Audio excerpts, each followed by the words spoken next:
যে ইসলামকে ক্ষমতায় নেওয়ার জন্য যে একদল সৈনিক প্রয়োজন তার অভাব ছিল। সেই অভাব আজকে পীর সাহেব চরমনায়ের মাধ্যমে সেটা পূরণ হতে চলেছে ইনশাআল্লাহ।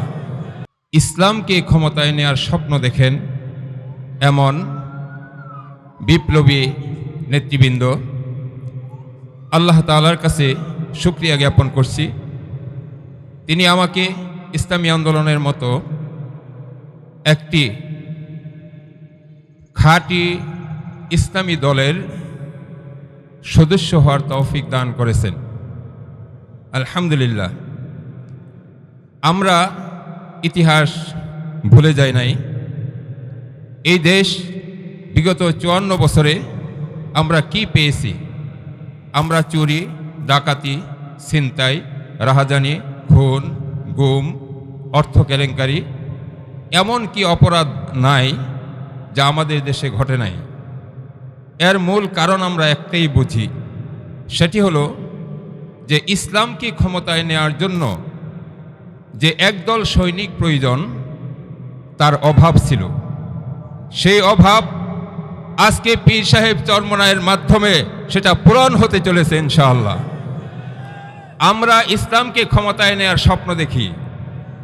আমরা বিগত সময়ে যখন একটি সমঝোতা তৈরি হলো, সেখানে ইসলাম ও ইসলামী সমমনা দলগুলির যখন একটি সমঝোতা হলো, এই দেশের মানুষ ইসলামকে ক্ষমতায় নেয়ার জন্য একটা আশায় বুক বেঁধেছিল।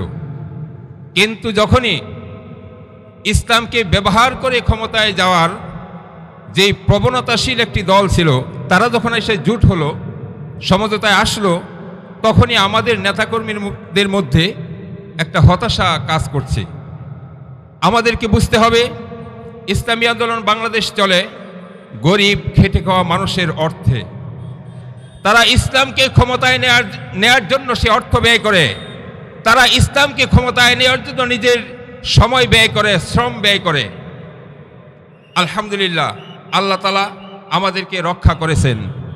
আমরা সেই স্বপ্ন বাস্তবায়নের জন্য এখন আমরা মাঠে ময়দানে কাজ করতে পারছি। এই জন্য আমাদের নেতাকর্মীদের মধ্যে এখন একটি উজ্জীবিত অবস্থা বিরাজ করছে, আলহামদুলিল্লাহ। কিন্তু সেই ফসল ঘরে তুলতে হলে আমাদেরকে সাহাবায়ে কেরামের মতো নিজের জান, মাল, সময় সমস্ত কিছুকে আল্লাহর দ্বীন প্রতিষ্ঠার জন্য কুরবানি করতে হবে। যদি সেক্ষেত্রে কেউ কোনো অলসতা করি, কোনো বিষয়ে আমরা অবহেলা করি, আর আমার আপনার অবহেলার কারণে যদি ইসলাম ক্ষমতায় যেতে না পারে, তাহলে এর জবাব আল্লাহ তাআলার কাছে আমাদের সকলকে দিতে হবে। দিতে হবে কিনা ভাই? সকলকে সেই জবাব দিতে হবে। আজকে আমি মনোহরদী বেলাব উপজেলার দাঁড়ে দাঁড়ে মানুষের কাছে গিয়েছি। ওনাদের যে প্রত্যাশা, আমাকে দেখলেই ওনারা বলে যে হুজুর আসছেন। গতকালকে আমি একটি চায়ের স্টলে ঢুকলাম।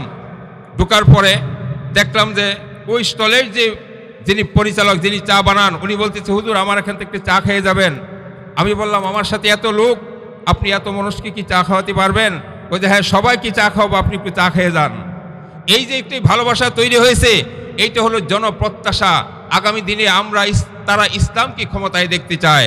কিন্তু আমরা যদি মাঠে ময়দানে আমাদের জান মালকে বদরি সাহাবীদের মতো উদারভাবে আমরা দিতে না পারি, তাহলে কিন্তু এর জন্য আমরা দায়ী থাকব। ভাইরা আমার, আসুন আগামী দিনে ইসলামকে ক্ষমতায় নেওয়ার জন্য নিজের জান, মাল, সময় সমস্ত কিছু কুরবানি দিয়ে আমরা আল্লাহর কাছে দামি হয়ে যাই। দুনিয়ার মানুষের শান্তি শৃঙ্খলা ফিরিয়ে আনতে আমাদের ছাড়া আর বিকল্প কোনো দল আমরা এখনো চোখে দেখতে পাইনি। আল্লাহ হাফেজ। পীর সাহেব হুজুর চরমনাই জিন্দাবাদ। ইসলামী আন্দোলন বাংলাদেশ জিন্দাবাদ।